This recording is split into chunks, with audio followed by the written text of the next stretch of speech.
voit toute la journée des Tunisiens arriver ici à ce poste de frontière.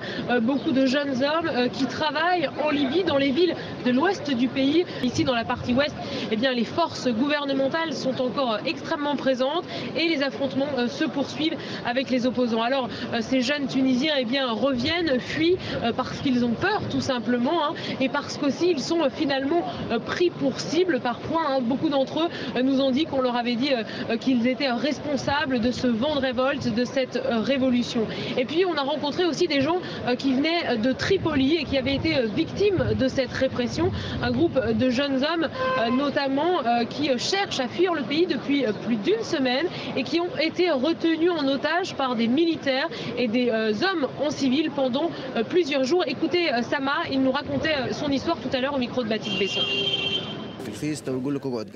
On nous a fait enlever nos chaussures, nos manteaux. Et puis on nous a entassés dans une toute petite pièce. On était au moins 200.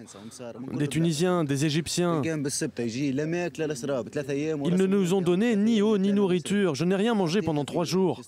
Et puis ils nous frappaient avec des ceintures. Pour m'en sortir, j'ai dû boire les gouttes de condensation sur les murs. Il faut faire quelque chose. Ils sont en train de tuer et de torturer les Tunisiens et les Égyptiens là-bas. C'est vraiment horrible.